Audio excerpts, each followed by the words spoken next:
Mari kita bedah satu persatu soalnya.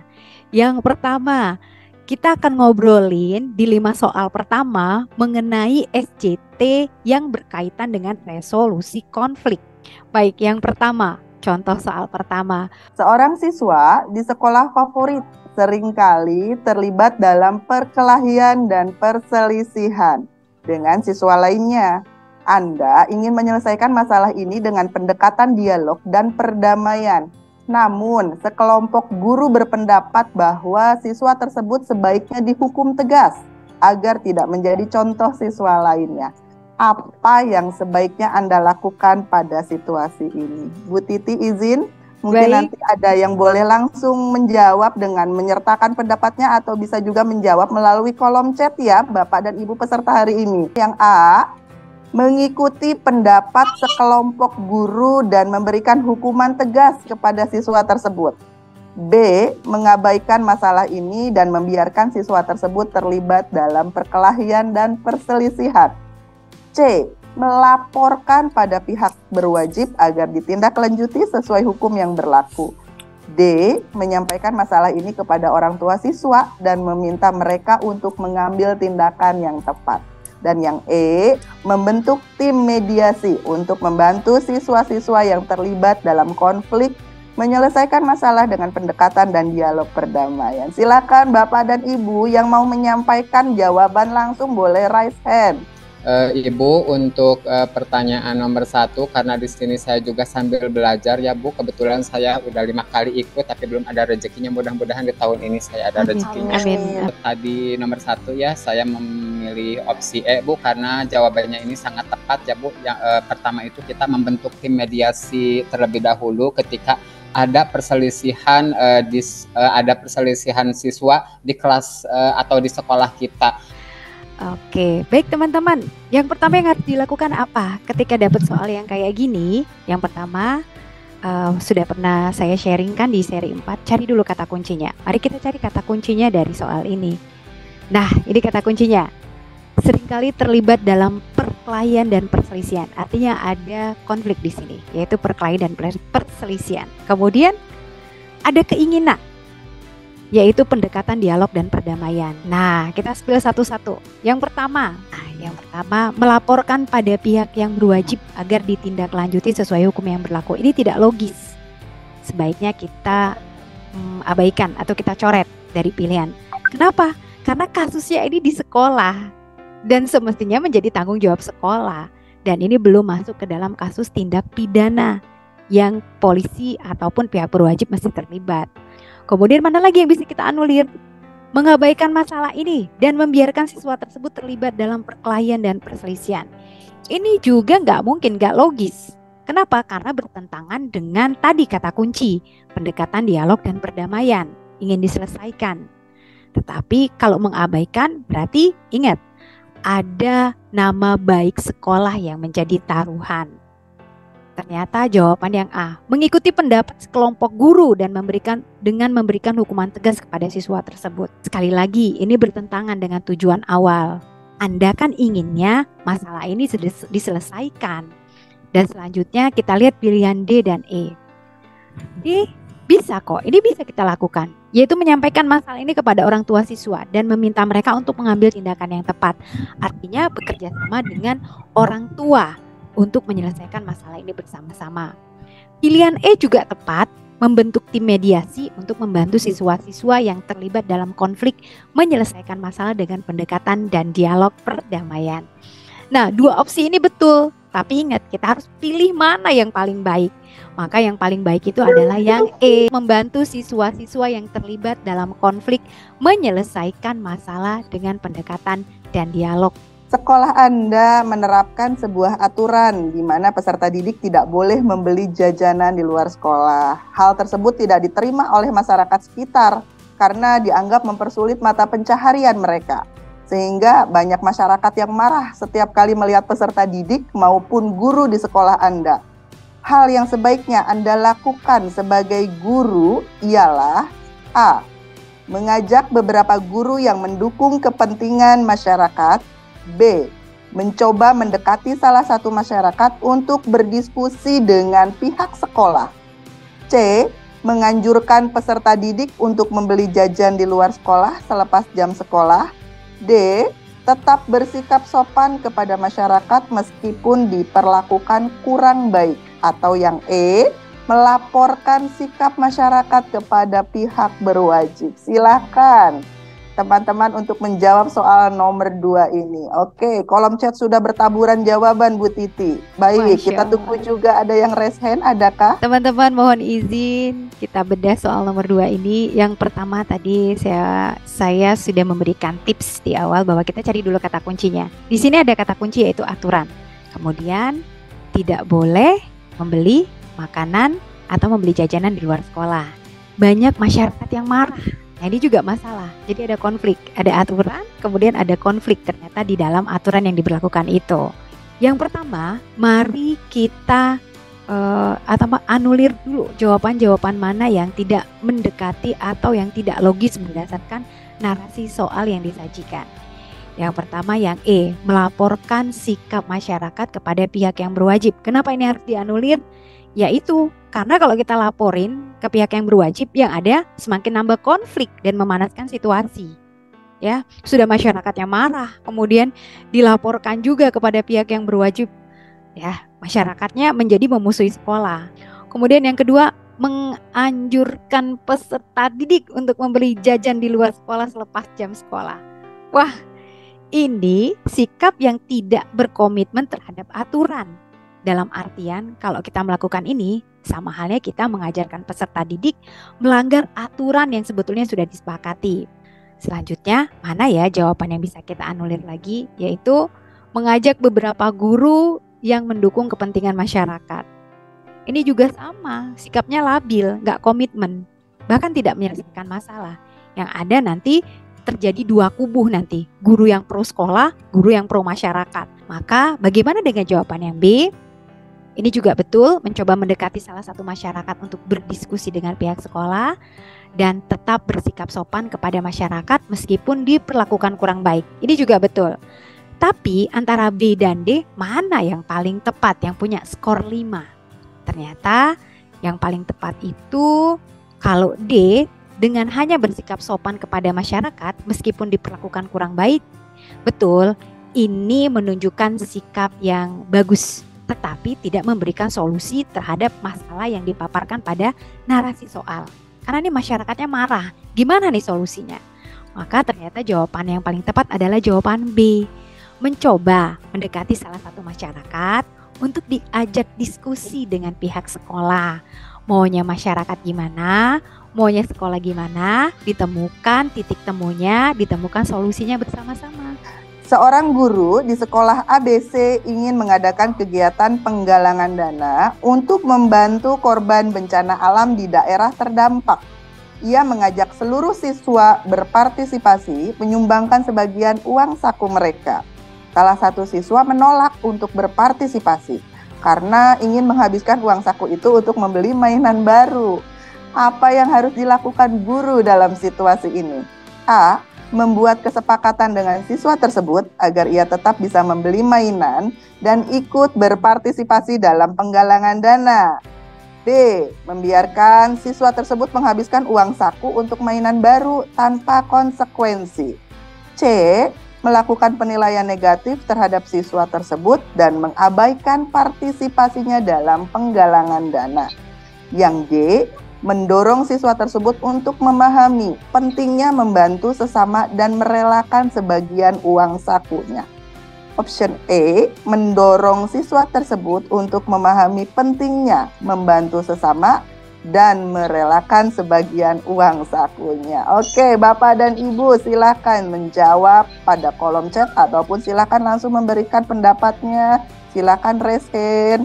Bismillahirrahmanirrahim, teman-teman, yuk kita bedah soal nomor 3 yang katanya terbagi menjadi 3 tim ini.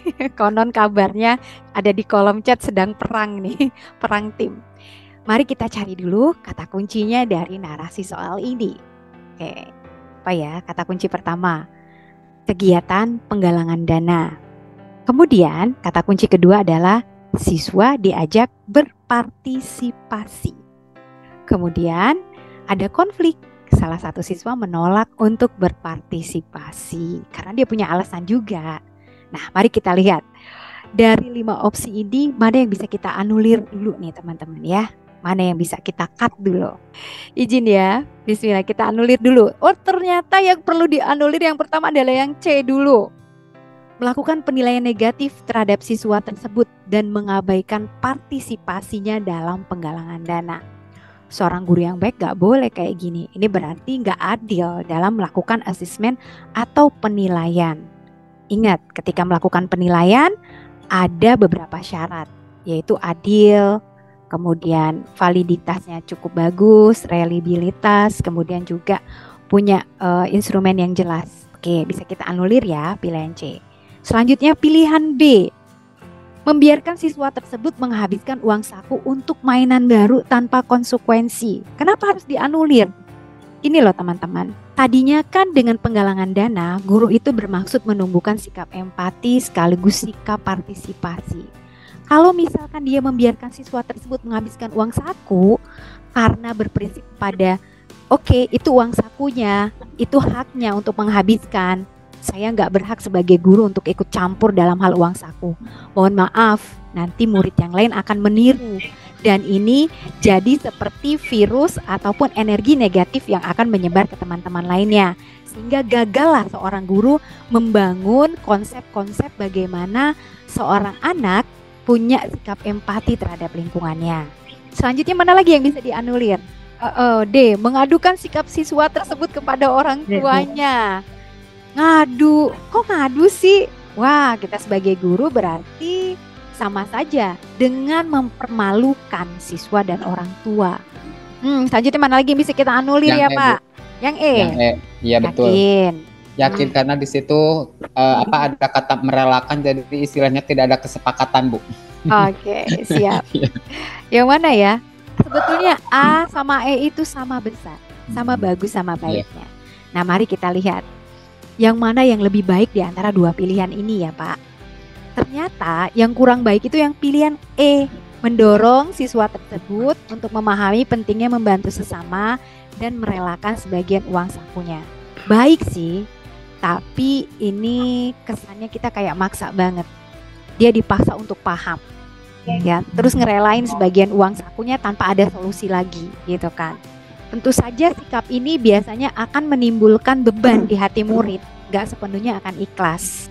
Maka pilihan yang paling baik adalah yang E, membuat kesepakatan dengan siswa tersebut agar ia tetap bisa membeli mainan dan ikut berpartisipasi dalam penggalangan dana. Ini merupakan solusi ya. Kenapa saya sebut solusi? Karena gini, ketika dia buat kesepakatan dengan guru, artinya di situ sudah terjadi dialog antara siswa dan guru. Guru juga memberikan pemahaman yang baik kepada siswa. Gimana sih sikap empati yang baik? Karena apa? Karena siswa diajak berempati secara tidak langsung sekaligus diajarkan mencari jalan keluar yang terbaik. Dan agak sedikit panjang ini pertanyaannya. Kita analisa kembali, konsentrasi ya Bapak dan Ibu semua. Sekolah Anda berhasil menjuarai lomba pesta siaga sekabupaten atau kota. Selanjutnya sekolah Anda dipastikan maju ke tingkat provinsi. Kepala sekolah meminta seluruh pelatih pesta siaga menambah jam kerja untuk mempersiapkan dan melatih siswa yang akan mengikuti lomba tersebut.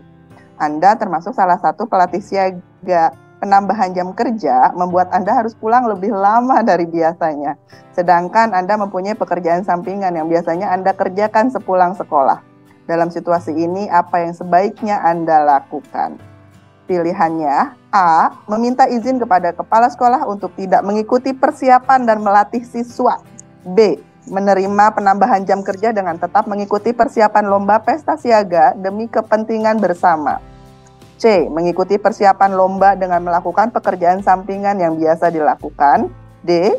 Mengikuti persiapan lomba tetapi hanya sebentar saja karena harus menyelesaikan pekerjaan sampingan yang dilakukan. E. Menerima penambahan jam kerja dan mengikuti persiapan lomba demi kepentingan bersama walaupun dengan berat hati. Baik, di kolom chat sudah mulai banyak ini B. Sepertinya sudah tidak ada tim A, tim B, tidak ada. Sepertinya jawabannya B semua nih Bu Titi ini. Nah ini kata kuncinya. Meminta seluruh pelatih siaga menambah jam kerja untuk melatih siswa. Tetapi konfliknya di sini punya pekerjaan sampingan yang biasanya rutin dilakukan sepulang sekolah. Sekarang kita lihat dulu mana jawaban-jawaban yang bisa kita abaikan atau kita anulir. Opsi yang mana ya? Oh, opsi A. Ini dianulir dulu nih. Kenapa? Minta izin kepada kepala sekolah untuk tidak mengikuti persiapan dan melatih siswa. Sudah jelas bertentangan dengan narasi. Kepala sekolah sudah menginstruksikan seluruh pelatih pesta siaga ya untuk mempersiapkan dan melatih siswa. Ini udah instruksi. Artinya udah permintaan. Masa kita minta izin? Gimana nanti dengan teman-teman pelatih siaga yang lain? Yang B, opsi B.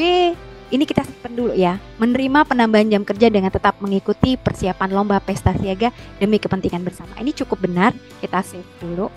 Kita anulir yang C. Mengikuti persiapan lomba dengan melakukan pekerjaan sampingan yang biasa dilakukan. Kenapa dianulir? Tidak mungkin, karena kan pekerjaan sampingan dilakukan sepulang sekolah. Latihan juga dilakukan sepulang sekolah. Waktunya berbarengan, gak mungkin dilakukan gitu kan. Nah, kemudian mana lagi yang bisa kita anulir? Ternyata yang D. Mengikuti persiapan lomba tetapi hanya sebentar saja karena harus menyelesaikan pekerjaan sampingan yang dilakukan. Ini nggak mungkin. Bagaimana tanggapan pelatih lain? Ini sama saja tidak menunjukkan sikap komitmen dan tanggung jawab kalau yang D ini. Terus kalau yang E, menerima penambahan jam kerja dan mengikuti persiapan lomba demi kepentingan bersama walaupun dengan berat hati. Cukup bagus, tapi mari kita lihat antara B dan E mana yang paling tepat. Yang paling tepat A, Bu. Maaf, B. Yang B ya. Ya, kenapa kalau E?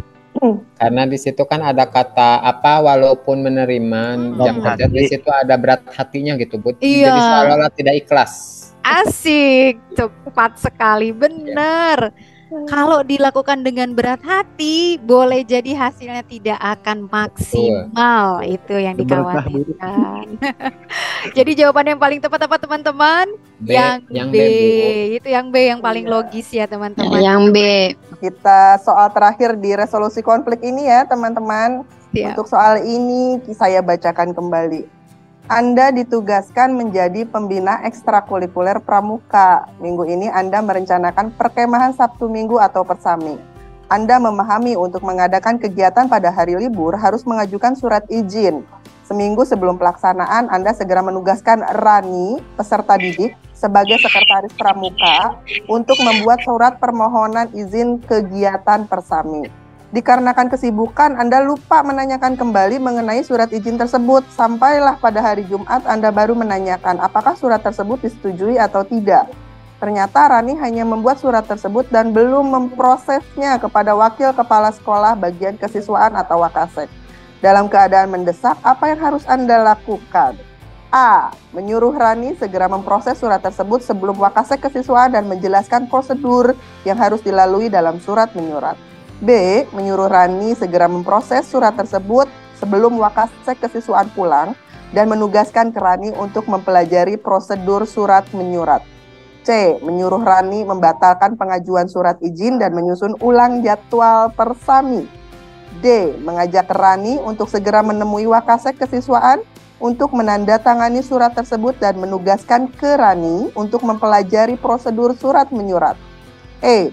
Mengajak Rani untuk segera menemui wakasek kesiswaan untuk menandatangani surat tersebut dan menjelaskan prosedur yang harus dilalui dalam surat menyurat. Oke, Bapak Ibu semua silahkan taburkan jawabannya pada kolom chat. Seru nih Bu Titi. Ini awal-awalnya belum menjawab nih, sepertinya menganalisa terlebih dahulu jawaban option mana yang paling tepat. Bu Yayu, izin tanya nih, ada berapa tim nih untuk jawaban soal nomor 5? Ya, kita buka kembali. Ada yang menjawab option E, ada yang menjawab C.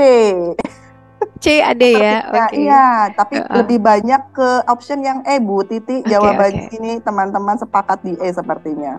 Yang C hanya beberapa. Silakan Bu Titi. Mari kita bahas ya teman-teman ya. Nanti kalau di tengah-tengah mau ikut diskusi boleh ya, free aja. Nah, ini kita udah ketemu kata kunci yang pertama adalah untuk mengadakan kegiatan pada hari libur harus mengajukan surat izin. Ini kata kuncinya. Kemudian yang kedua, kata kuncinya adalah ternyata ada konflik. Suratnya sudah dibuat, tapi belum diproses kepada wakil kepala sekolah bagian kesiswaan. Ini kan konflik ya. Nah, terus gimana nih cara mengatasinya? Yuk, mari kita anulir dulu mana jawaban atau opsi yang sekiranya tidak logis atau tidak memungkinkan menjadi resolusi atau solusi pada masalah ini. Yang pertama, menyuruh Rani segera memproses surat tersebut sebelum Wakesek kesiswaan dan menjelaskan prosedur yang harus dilalui dalam surat menyurat. Ini kenapa kita anulir? Logikanya begini teman-teman.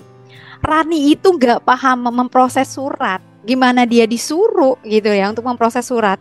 Orang dia juga nggak paham. Terus kalau kita jelasin, mohon maaf, ketika menjelaskan kita butuh waktu yang lama. Sementara pada narasi soal, kondisinya itu sudah mendesak. Maka opsi A ini kategorinya tidak logis untuk dilakukan. Mari kita lihat, anulir lagi berikutnya. Ternyata yang B sama, di opsi ini itu cuma nyuruh memproses. Mohon maaf sekali lagi, Rani itu dia tuh hanya bisa buat suratnya, nggak bisa dia nggak paham proses bagaimana surat itu harus memperoleh izin kepada yang berhak untuk memberikan izin. Kemudian yang ketiga, menyuruh Rani membatalkan pengajuan surat izin dan menyusun jadwal ulang persami. Ini tidak baik karena apa? Dapat mengecewakan peserta persami. Maka bagaimana dengan pilihan D dan E? Pilihan D itu tepat, termasuk pilihan E juga.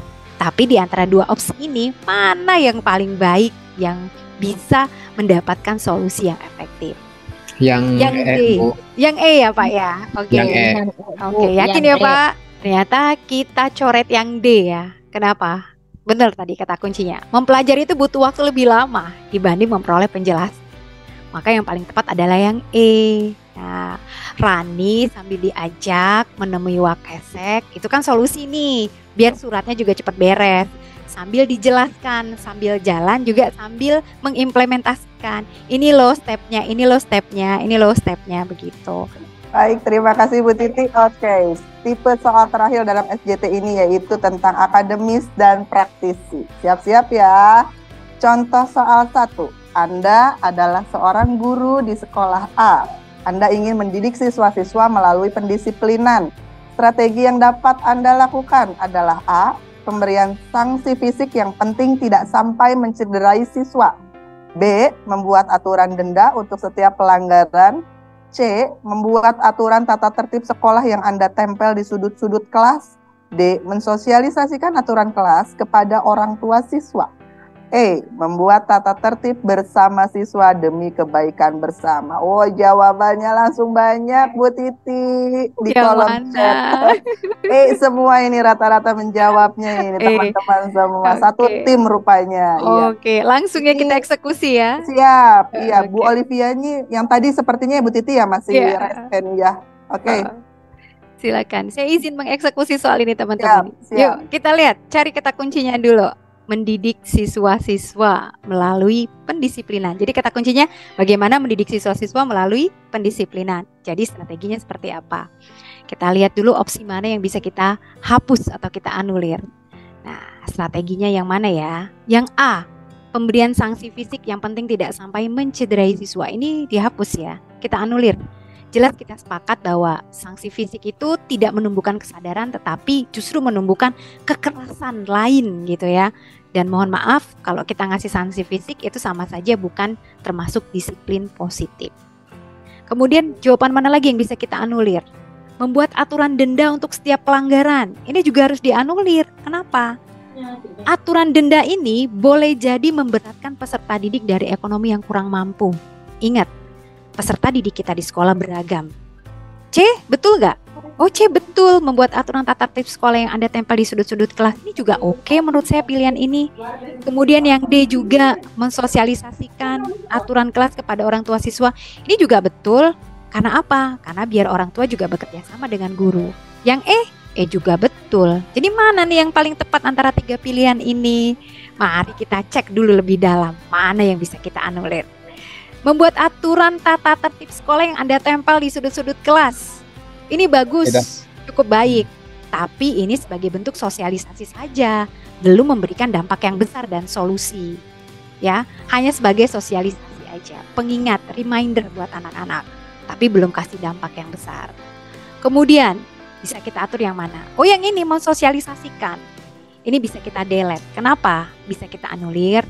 Sebetulnya ini tindakan yang baik, tapi belum menunjukkan strategi yang betul-betul bisa memberikan solusi. Ini bisa dilakukan kalau memang sudah ada aturan yang bisa disepakati bersama.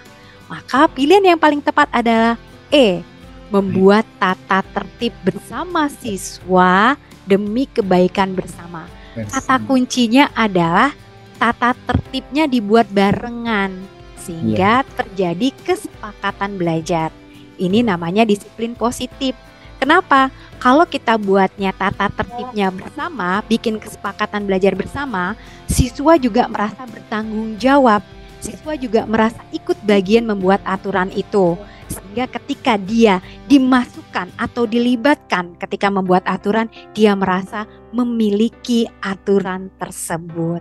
Semua opsi jawaban itu punya poin, tapi pilih yang paling baik agar ranking teman-teman jadi ranking yang paling atas. Itu.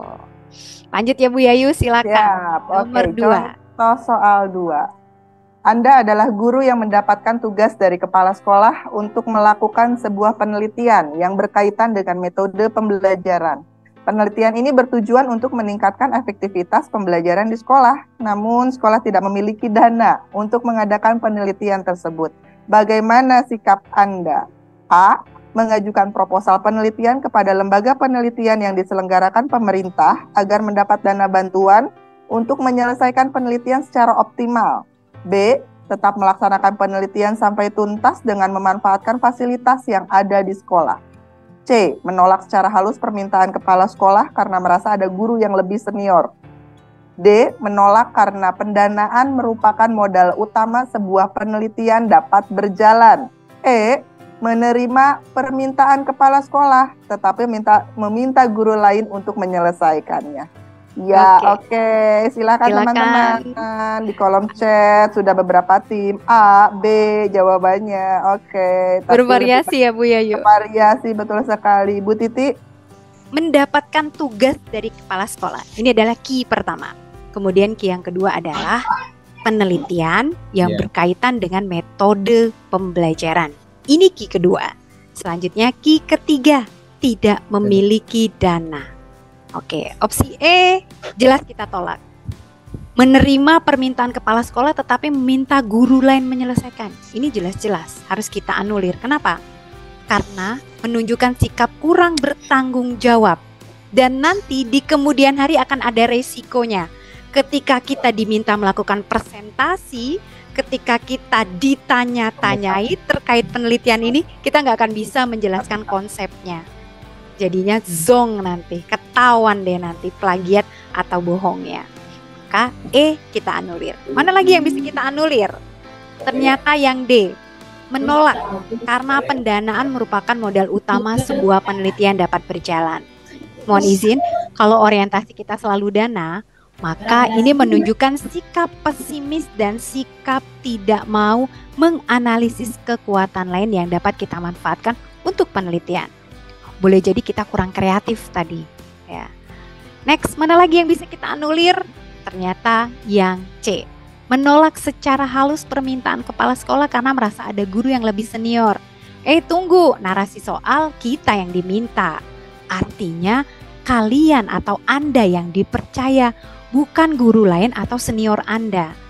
Artinya ketika seorang kepala sekolah sudah memberikan mandat, kepala sekolah itu sudah mengukur kemampuan Anda dan percaya betul bahwa Anda mampu melakukannya. Nah, maka mana pilihan yang paling bagus? Ternyata ada pilihan A dan pilihan B. Keduanya sama bagus, tapi mana yang lebih bagus? Mari kita lihat. Kita lihat opsi A, mengajukan proposal penelitian kepada lembaga penelitian yang diselenggarakan pemerintah agar mendapatkan dana bantuan untuk menyelesaikan penelitian secara optimal. Ini membutuhkan waktu yang lama teman-teman. Yang ngantri penelitian itu banyak, gak hanya kita, bisa ratusan. Maka pilihan A ini kita coret. Baik tetapi ada dampaknya. Ketika kita ngantri untuk minta bantuan, di ACC-nya 3 tahun kemudian, maka penelitiannya sudah nggak relevan dengan kebutuhan sekolah. Maka yang paling tepat adalah yang B, yaitu tetap melaksanakan penelitian sampai tuntas dengan memanfaatkan fasilitas yang ada di sekolah. Ini merupakan solusi yang paling tepat, di mana kita berusaha memberdayakan aset sekolah. Ada seorang murid yang datang kepada Anda, kemudian menanyakan perihal kegiatan Olimpiade Matematika tingkat kabupaten. Anda sendiri belum mendapat informasi tersebut, baik dari rekan guru maupun kepala sekolah. Murid tersebut mengatakan bahwa ia memperoleh informasi tersebut dari rekannya di sekolah lain. Murid ini memang pandai dalam matematika dan sangat ingin mengikuti lomba tersebut. Anda pada kondisi yang belum mengetahui apapun mengenai Olimpiade ini, apa yang akan Anda lakukan saat menjawab pertanyaan murid tersebut? A. Mengatakan bahwa Anda belum mendengar kabar apapun mengenai Olimpiade Matematika tersebut dan akan memberitahukan jika ada informasi yang valid. B. Mengatakan bahwa yang akan menjelaskan mengenai hal tersebut adalah wakil kurikulum pada saat upacara hari Senin. C. Meminta murid tersebut untuk mencari informasi Olimpiade tingkat kabupaten kepada guru lain. D. Meminta murid tersebut mendatangkan temannya yang memberi informasi sebelumnya mengenai Olimpiade di tingkat kabupaten. Dan yang E. Mengatakan bahwa informasi kegiatan Olimpiade akan dijelaskan esok hari. Kemudian Anda melakukan pencarian informasi kepada rekan guru dan kepada kepala sekolah. Silakan teman-teman, taburkan kembali jawaban-jawabannya pada kolom chat. Pertanyaannya dulu, di spotlight, apa yang Anda lakukan saat menjawab pertanyaan murid tersebut? Ini dulu di spotlight. Berarti yang diinginkan apa yang harus kita jawab. Baru kita cari kata kuncinya teman-teman. Kata kuncinya adalah menanyakan perihal kegiatan Olimpiade Matematika di tingkat kabupaten. Kemudian key berikutnya apa? Ternyata belum mendapatkan informasi tersebut. Key yang berikutnya adalah murid ini ternyata sangat ingin mengikuti. Kata kuncinya yang ketiga. Maka dari spotlight pertanyaan yang sudah kita bold, kemudian 3 kata kunci yang sudah kita dapatkan, jawaban mana yang bisa kita anulir? Yang A cukup bagus ya, mengatakan bahwa Anda belum mendengar kabar apapun mengenai Olimpiade Matematika tersebut dan akan memberitahukan jika ada informasi valid. Kita simpen dulu, save. Yang B bagaimana? Ini kita delete. Kenapa? Kalau kita mengatakan begini, nanti mau disampaikan di upacara hari Senin oleh wakil kurikulum. Ingat loh, kita belum berkoordinasi dengan wakil kurikulum. Takutnya yang disampaikan di upacara berbeda dengan yang kita janjikan dengan murid tersebut. Nah, kemudian opsi mana lagi yang bisa kita anulir? Meminta murid tersebut mencari informasi Olimpiade tingkat kabupaten kepada guru yang lain. Ini artinya kita tidak melayani dan menanggapi dengan baik. Padahal murid ini antusias sekali.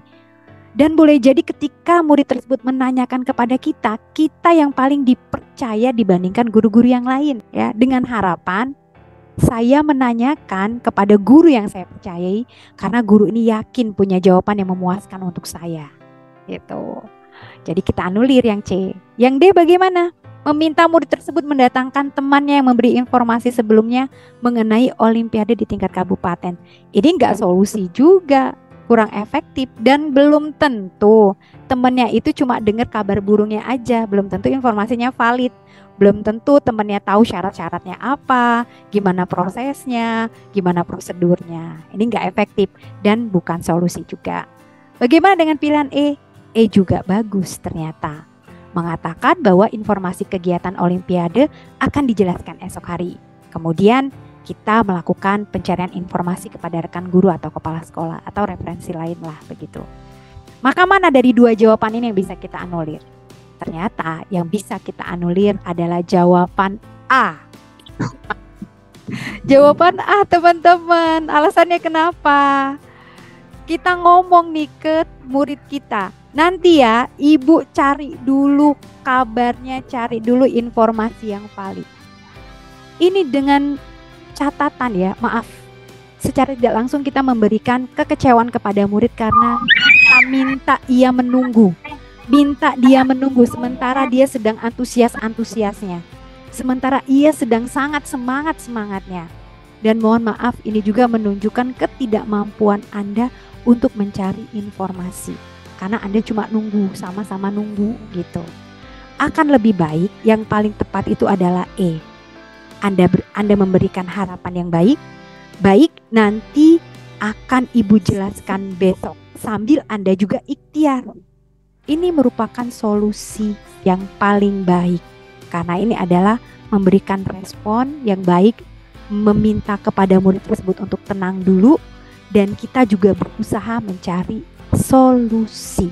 Silakan Anda Bu Yayu. merupakan seorang wali kelas. Pada akhir tahun masa ajaran Anda mendapati 2 orang siswa yang tidak bisa naik kelas. Hal ini dikarenakan kehadirannya hanya 40%. Hanya mengumpulkan tugas 25% dari tugas yang diberikan dan tidak mengikuti penilaian tengah semester atau PTS. Pada saat hari pembagian rapot, Anda sengaja menyisakan 2 wali murid dari siswa yang tidak naik kelas untuk berbicara khusus, dengan alasan agar wali murid lain tidak mengetahui hal tersebut. Salah satu wali murid tidak menerima keputusan Anda. Ia ingin anaknya tetap naik seperti siswa-siswa lainnya. Bagaimana sikap Anda jika berada pada situasi ini? Oke, pilihannya A. Menjelaskan bahwa keputusan tersebut sudah dibicarakan dalam forum rapat antar guru dan silahkan menanyakan ulang kepada kepala sekolah atau wakil kepala sekolah. B. Menjelaskan kepada wali murid anaknya jarang masuk, tidak mengumpulkan tugas dan juga tidak mengikuti PTS. C. Menjelaskan kepada wali murid bahwa anaknya tidak naik kelas dan sudah sesuai ketentuan. D. Menjelaskan bahwa syarat naik kelas adalah 90% kehadiran, 80% pengerjaan tugas dan mengikuti PTS dan PAS. Dan yang E, menjelaskan kekurangan murid saat proses pembelajaran sebagai alasan kuat mengapa tidak dinaikkan. Ayo Bapak dan Ibu, pasti mengalami kejadian seperti ini nih. Oke, ada Bu Siti Fatmawati. Yang saya jawab juga ini mendapatkan bobot yang besar. Amin. Saya jawab yang sekarang itu mungkin yang D ya Bu.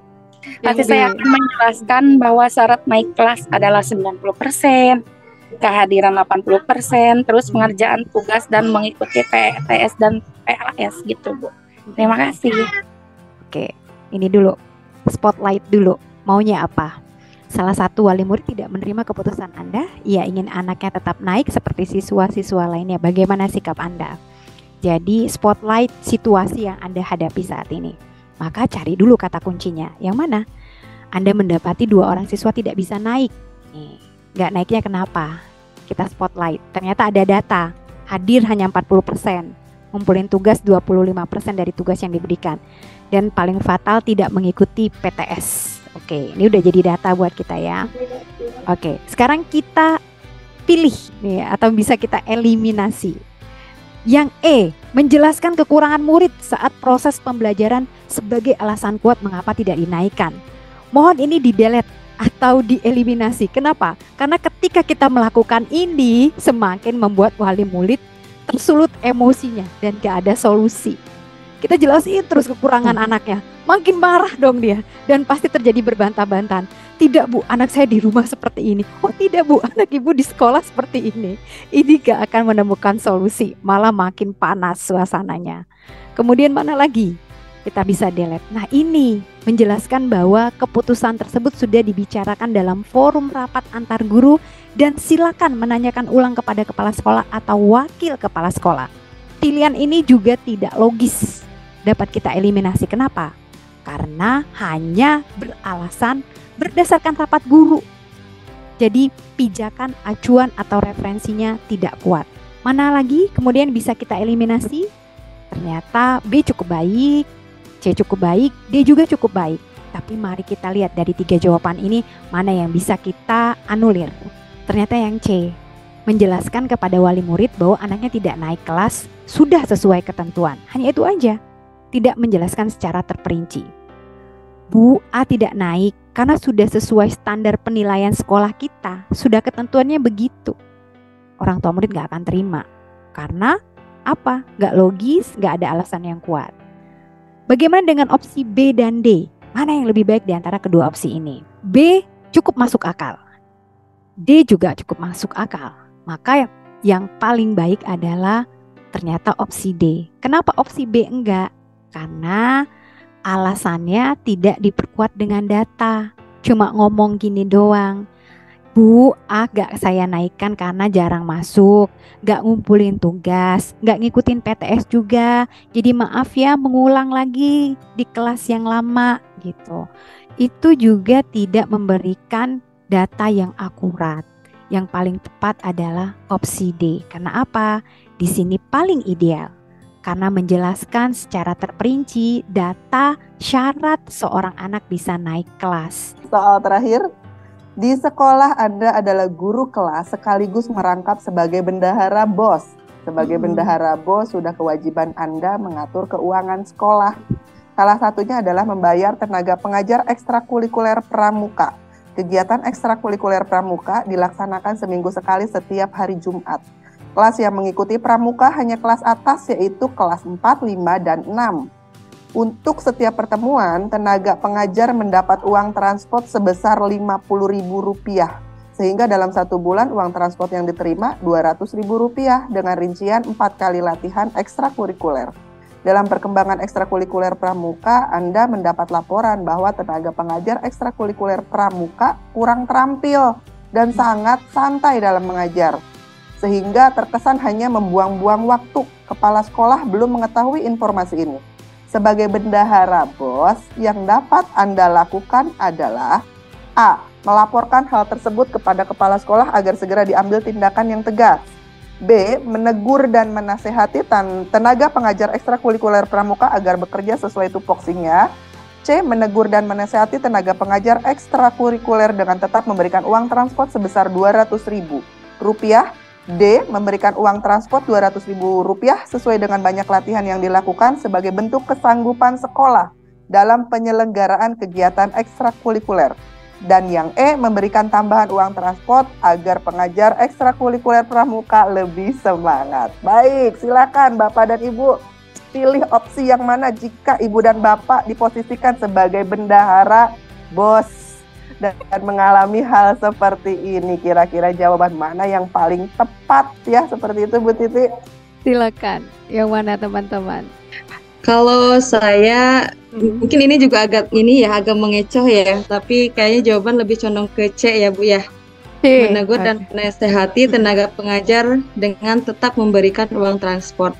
Jadi di sini karena laporannya kita tahu ya yang melaporkan itu ke kita gitu bahwa tenaga pengajar ekstrakurikuler itu kurang terampil dan santai dalam mengajar. Jadi sepertinya sebelum kabar itu terdengar oleh kepala sekolah, sebaiknya kita yang berbicara langsung dulu gitu kepada pengajar tersebut dengan tetap memberikan uang transport sebesar Rp200.000 itu sesuai dengan kehadiran per bulannya. Jadi sesuai dengan tupoksi kita juga sebagai bendahara gitu. Mungkin itu aja dari saya Bu. Ya, wah mulai terpecah timnya ini. Terpecah betul sekali Bu Titi, langsung eksekusi saja ini. Panas ini di sesi terakhir. Silakan Bu Titi untuk menganalisa jawaban mana yang paling tepat. Oke, baik teman-teman. Mohon izin teman-teman semua. Yuk kita bedah soal yang panjang ini. Yang pertama apa yang perlu dilakukan tadi? Spotlight dulu. Nih, spotlightnya apa? Sebagai bendahara BOS. Gitu ya, di spotlightnya. Nah, kalau sudah di spotlight, cari kata kuncinya. Nih, kata kuncinya adalah tadi kewajiban Anda mengatur keuangan. Itu keyword pertama. Keyword kedua adalah salah satunya adalah membayar tenaga pengajar ekstrakurikuler pramuka. Nah, ada keyword berikutnya. Tenaga pengajar ekstrakurikuler pramuka kurang terampil dan sangat santai dalam mengajar. Fokusnya, spotlightnya Anda sebagai bendahara BOS sekali lagi. Yuk, melaporkan hal tersebut kepada kepala sekolah agar segera diambil tindakan yang tegas. Ini dieliminasi karena tidak memberikan solusi dan juga tidak sesuai dengan tupoksi kita sebagai bendahara. Ingat, spotlight soal ini kata kuncinya adalah sebagai bendahara BOS. Ini bisa dilakukan apabila Anda diberi tanggung jawab sebagai penanggung jawab kegiatan ekstrakurikuler pramuka, di mana bawahan Anda adalah tadi pengajar ekstrakurikuler pramuka. Tapi di sini, di soal ini, Anda hanya dihadirkan sebagai bendahara bos. Jadi bukan tupoksi Anda melaporkan. Kemudian yang bisa kita eliminasi jawaban berikutnya adalah menegur dan menasehati tenaga pengajar ekstrakurikuler pramuka agar bekerja sesuai dengan tupoksinya. Kenapa? Ini nggak kasih solusi juga dan tidak sesuai tupoksi kita sebagai bendahara. Next, berikutnya kita lanjut. Mana yang bisa kita eliminasi? Memberikan tambahan uang transport agar pengajar ekstrakurikuler pramuka lebih bersemangat. Tidak menjadi jaminan dengan kita memberikan uang lebih gitu ya, uang lebih terus mendadak dia jadi rajin. Oh, belum tentu. Ya, bahkan ini bisa jadi yang namanya tuman. Gitu. Maka kita lihat opsi C itu baik, opsi D juga baik. Nah, maka mana pilihan jawaban yang paling tepat? Mari kita lihat bersama ya teman-teman ya. Apakah C, apakah D? Mana yang paling bagus? Mari kita delete dulu atau kita eliminasi jawaban yang kurang logis. Ternyata jawaban yang kurang logis itu adalah yang C. Yang logis justru yang D. Memberikan uang transport Rp 200.000 sesuai dengan banyak latihan yang dilakukan sebagai bentuk kesanggupan sekolah dalam penyelenggaraan kegiatan ekstrakurikuler. Ini sudah sesuai dengan tupoksi narasi soal karena kita sebagai bendahara bos. Kalau yang C, sekali lagi mohon maaf, yang C itu perlu kita delete. Tidak sesuai tupoksi karena kita nggak berhak menegur sekali lagi. Tadi sudah dijelaskan pada poin A dan B. Kita tidak diberi tanggung jawab sebagai kepala penanggung jawab kegiatan ekstrakurikuler. Maka kita tidak punya tupoksi untuk melakukan, melaporkan maupun menegur pengajar dari ekstrakurikuler pramuka. Yang bisa kita lakukan sebagai tupoksi bendahara adalah memberikan hak sesuai dengan peruntukannya. Dimana sudah mengenali soal-soal SJT, saya berharap dari 10 soal ini teman-teman mulai tumbuh nih dalam dirinya. Oh, gini ya SJT itu menggemaskan, unik-unik bikin gemes gitu ya. Solusi